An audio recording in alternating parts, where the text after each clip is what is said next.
Hi, I'm live. Hi. Hi. If you were here yesterday, thank you for coming back. If you weren't here yesterday, what I mean by that is that yesterday I came on and I told you that I was going to be coming back at exactly 2 o'clock today. Wow, something looks kind of weird on my camera. Yeah. Whoa. Okay. It doesn't matter. I am Anna David. I'm the editor-in-chief of In Recovery magazine. If you happen to be catching this, I'm so glad you're here. If you came specifically to catch this, I'm even more glad that you're here.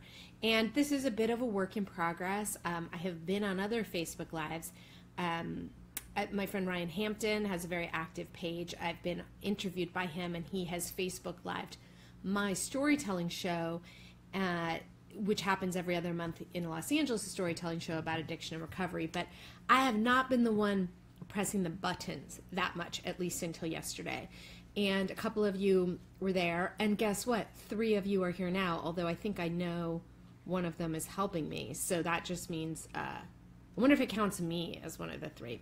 Who knows? Anyway, I am here. My goal with this is to check in every week and talk to you guys about the news in addiction and recovery, what's on my mind, what's in the news. There's a never-ending supply these days, for better or worse, about that. But I want this to be a dialogue.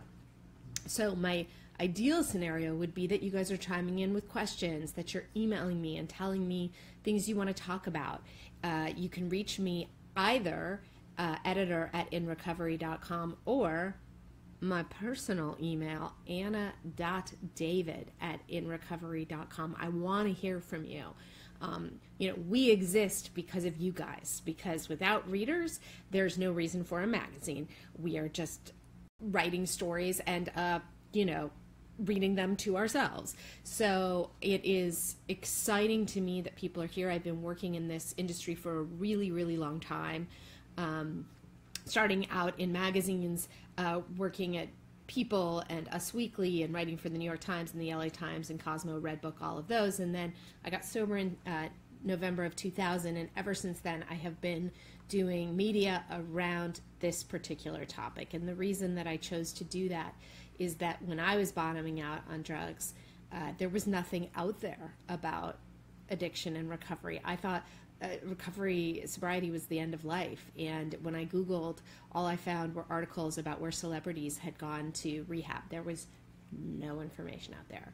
And my goal, I have a podcast called Recover Girl, and I had a previous site called After Party Magazine, which I created. And the entire purpose of that was this was media that was made for people who were struggling and who thought sobriety sounded like a death sentence and possibly wasted. They go online and they find people that are talking about sobriety in a way that makes it not sound like the end of life, but like the beginning of life. And that is why I do what I do. And I've recently come on as editor-in-chief of In Recovery. And so again, work in progress. I have a couple stories I wanted to talk to you about. I also see what I want to do as I get a little more savvy about this Facebook Live thing is have people on that I can interview. So if you're savvy about Facebook Live and you want your mug to be sharing this screen with me, let me know, and I can bring you on and we can have a conversation. So one thing I did want to start off talking about is a story that I wrote today. Little things are coming across the bottom. I think that means those are emojis, somebody sending them, or maybe it's just that I'm seeing things on my computer screen.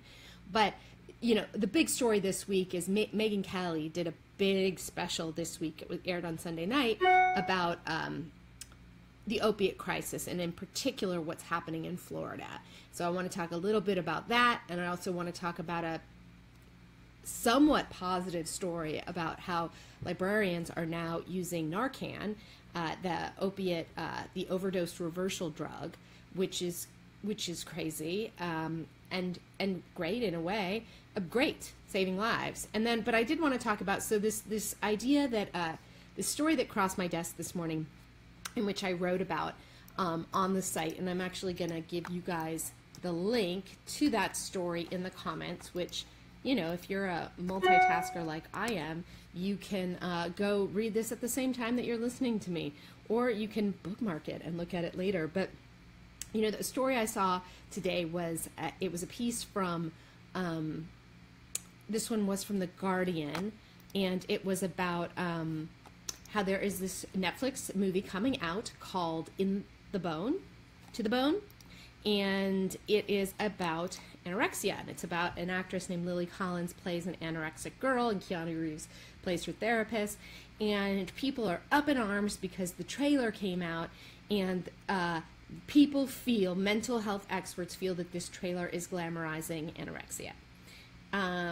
And I just had an immediate aversion to that kind of thing, because I am a watchdog when it comes to those things out there that could be potential triggers, that could exacerbate any stigma or any addiction crisis that we're in.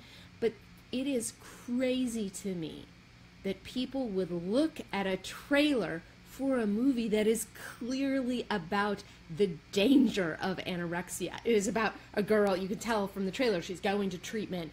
She looks like she's almost dead, she's so thin.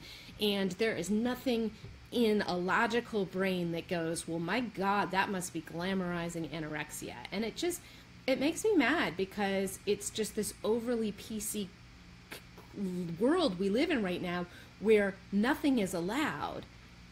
You know, one tweet can destroy your entire life, but also it is that same thing where people are missing what the problem is, and they want to shirk responsibility. People want to say, well, you know, if you show your kids violent movies, then they're going to grow up and kill people. If you see a movie that is about anorexia, you're going to become anorexic, or your kid is going to become anorexic. That's actually not how it works.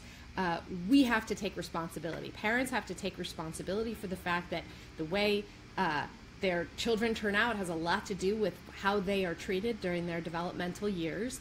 And adults have to take responsibility for the choices they make, and not to say, well, I saw this thing, saw a movie about anorexia, it really glorified it. And, you know, I find it really, really delusional, actually. And, you know, it reminded me, and this is in the story, people are commenting, so Dan Brown is one of them, and he works with me, so he has to be supportive. That doesn't matter, because hi, Sarah, with the X's, and Nazim, I'm so glad you're here. I'm so glad you're watching. So, but I got distracted before that bit of self-obsession kicked in. What I wanted to say was self-obsession is so distracting. It's like hard to get back. What I wanted to say is that yesterday I read a story about Hamlet, and an actor who is playing Hamlet in England is saying you can't play Hamlet as crazy anymore because, you know, of the mental health. And it's like, again, it's just missing the point. It's you're not stifling people's creativity is not going to cure or stop addiction.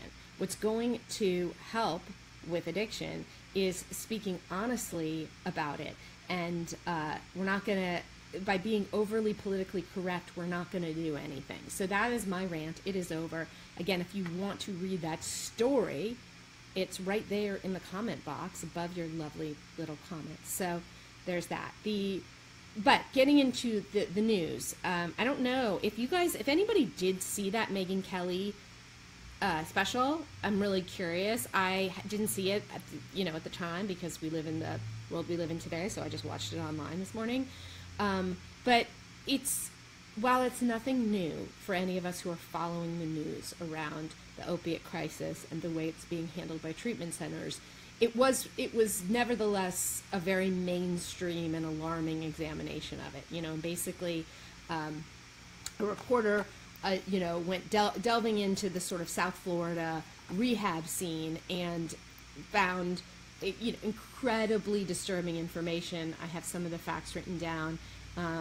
It's basically about how these treatment centers are all competing to get clients, and they're trying to get clients with insurance. And this special interviewed people who say that they're paid to go and find people with addicts with insurance that they can bring into these treatment centers, so that the treatment centers can then charge the insurance outrageous amounts of money. One parent says that she was her daughter's insurance was charged more than $600,000 by 7 treatment centers between January and June of 2016, so 6 months. Another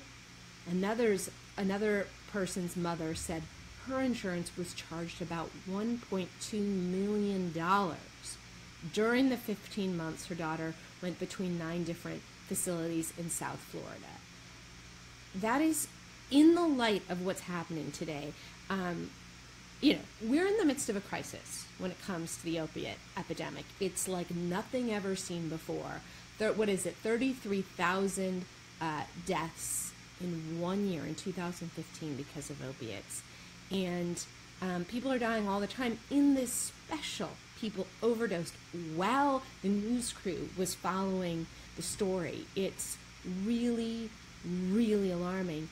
And the fact that it's become this business, an extremely lucrative business, is really scary. There was a story that I saw on Philly.com, and in fact, here I'm going to give you that link too, because this was just like a somewhat random story about, I'm just going to read from the story. People in Florida were Shanghaiing my phone number off of Google, somebody said. When patients called this guy, who was a therapist, they spoke instead with disarmingly persistent marketers offering free airline tickets, housing, and spots in treatment centers as soon as the next day. What that means is that hackers found a way to go in to the contact information for a therapist in Philadelphia and redirect that to them, and these were treatment center marketers in Florida. And you know how on Google it'll say, when you look up a business, on the right-hand side it'll say suggest and edit. Apparently Google's not doing anything about that. You can put in whatever you want. So it's incredibly scary out there. If you happen to be somebody watching this who needs help, or you are the loved one of somebody watching this who needs help, here are some things. First of all, InRecovery has a treatment directory, and if Sean is online right now, he can put that link in the comments box. We can help you with that. If you call a number online while you're looking for treatment and you are offered a free plane ticket there, if the person talks about getting referral fees from a treatment center, if people are offering free rent, if people are mentioning, let's say, tests that cost thousands of dollars that are going to be billed to insurance, run the other way. If you're talking to a treatment center and they're not asking a lot of questions, they don't want to know your health history, they don't want to know anything, I think that's a dangerous sign. So this story that was on CBS says these are some of the questions you should ask. You should ask about the staff to patient ratio. You should ask if they have a medical director on staff. And you should ask if they have care available 24 hours a day. And you should just, in general, be vigilant. Do not assume because you're finding something online that it is, and it's saying it's affiliated with some doctor even. Do not assume that you are necessarily in the hands of somebody with your best interest at heart. And I know that sounds so scary and alarmist, but it's just scary out there. Again, if you have any comments or questions about this, you can always contact me, anna.david@InRecovery.com. I've gotten emails for years from people who are looking for treatment themselves or for their children, and it is something that it can be really scary out there right now. So that's that rant. The story that you could call somewhat positive that I wanted to talk about was this piece that was on CNN.com, and I'm going to put the link in the comments box, and it's about how librarians are now being certified to administer Narcan, which is the overdose reversal drug. And the reason for that is that a lot of people are going into libraries and doing drugs as other public spaces are disappearing.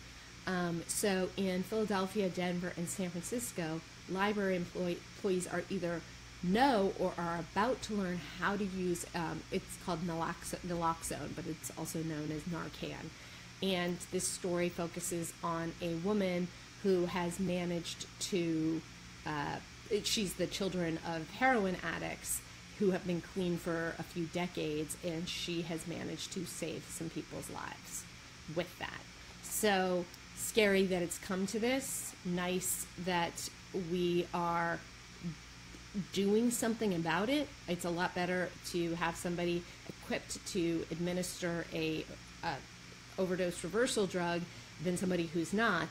But, you know, it's a scary world that we live in out there when it comes to addiction. So if you didn't, I don't know if Sean can put the clip to the Megyn Kelly special that aired on Sunday night, but that really encompasses a lot of the story that people have been talking about in the last year. I don't want this to be a downer. That's all I've got for you guys. So if anybody has anything they want me to say, address, talk to, put it in the comments now, or send me an email. And if you have suggestions for this, if you're just like, I don't really need to see you sit there in your dark looking apartment. It is kind of a dark apartment. It's just kind of, it's a great apartment. It's just a little bad lighting. If you don't want to see this and you'd rather have me do something else within reason, I am happy to. Facebook Live is a great, brand new, exciting world where we can, you know, I can do all sorts of stuff. Like I said, Ryan Hampton has Facebook Lived my storytelling show and got, I think, 40,000 people to see it. So there's a whole lot. And Kathy, thank you. Yes, Megan's story on Sunday night was great. And Sean, if you are watching, if you could put that link so other people can see it, I think that's a good idea. And yeah, that's all I've got. I thank you, those of you who are here and watching. It's a little nerve-wracking, as you can imagine, to sit in front of a computer in a somewhat dark apartment and talk to yourself. So you guys made it not seem as weird as it could have. So, oh, by the way, even though I've said this is going to be a weekly thing that happens every Tuesday at 2 o'clock Pacific Standard Time, next Tuesday is, I believe, what's known as the 4th of July, and I believe that I might be at a barbecue. So I believe that my word is no good, that, you know, I should have said something's going to happen every week, and the second time it may not. So if you guys like this, and, you know, we can do it possibly on Monday or possibly on Wednesday, and suddenly I'm thinking 4th of July is Wednesday and not Tuesday, but I had it in my head that I wouldn't be able to do, no. A week from today is 4th of July, so you can either do it on Monday, Wednesday, skip next week, whatever it is, but I need you guys to tell me, because this is your show. This is going to be whatever you want it to be. So, again, reach me, editor at InRecovery.com or Anna.David at InRecovery.com. I will see you next week. Bye.